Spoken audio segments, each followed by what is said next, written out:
What's up, guys? Welcome back to the Montielverse. Good to see each and every single one of you again. I'm Jorge, Main Event Montiel, coming at you guys with some main event analysis. So, to kick things off for WWE Crown Jewel 2024, we had the OG Bloodline versus the new Bloodline. And honestly, WWE made the right call here because a lot of backlash and complaining has been going on by the fans due to the fact that some people think that the OG Bloodline has gotten together too easily and too quickly. They feel like it was rushed. They feel like there should have been more buildup to it. They just kind of went from being sworn enemies to now all of a sudden everything's forgiven and they're teaming up and this and that and the other, and they didn't really like that. Well, if today showed anything, is that the Bloodline is not the Bloodline right now.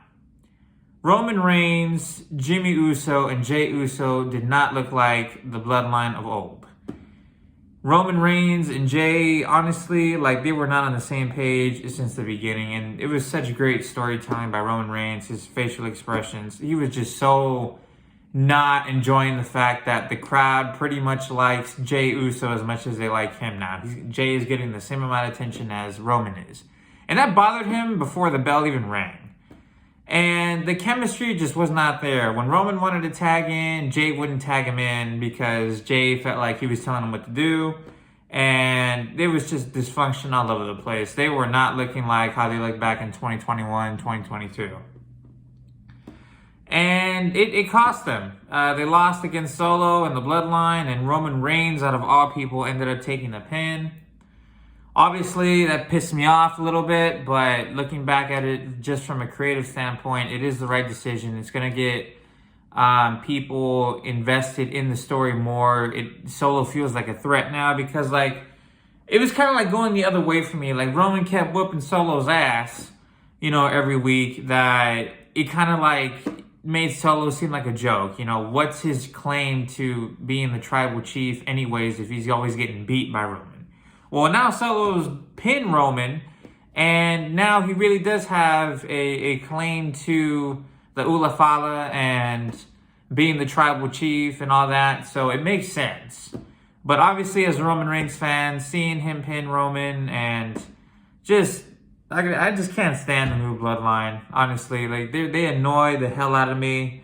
And Solo Sikoa was looking like the freaking red Angry Bird from Angry Birds, every time he comes out of the freaking curtain. It's just, oh man, it's infuriating, but I get it, waiting for the story to develop. Obviously, it's going to make War Games a whole lot better when Paul Heyman returns, and if Roman decides to recruit Sami or other members of the Bloodline that there have been rumors of to head into the WWE. But we're going to see how this plays out, and it should be a good show. The thing about this for me though is I don't know how I feel about Sami getting back into the fold. Because truth be told, I didn't really like Sami Zayn from get-go. I've never liked Sami Zayn. He's never been all that great to me, but obviously there are plenty of people that love him. He's kind of taking Daniel Bryan's place. Daniel Bryan is another wrestler that I never got.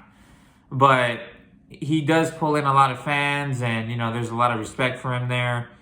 But, and again, it's not like I don't respect Daniel Bryan and Sami Zayn for their in-ring accomplishments and all that. I do, it's just they're not my style of wrestler and definitely not my style of character. But it seems like the Bloodline Civil War, it should be Bloodline members. And what I mean by that is it should be people who are blood relatives. You know what I mean?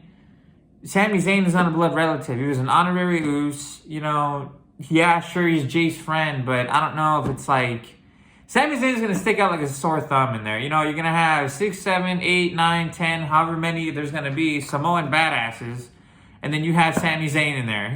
It's just he kind of seems like out of place fighting in War Games. But we'll see. Again, he is part of the Bloodline, or he was.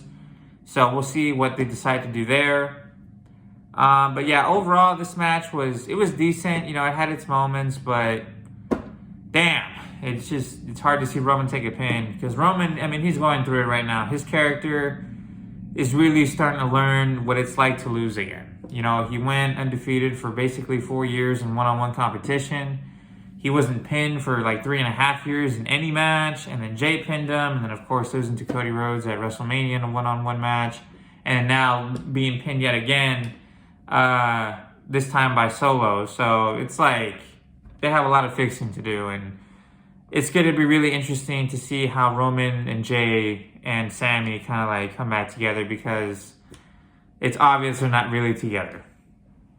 They're just trying to get rid of an existential threat, and that's not enough. They need to be on the same page, and they need to get back to what they used to do and how they used to be.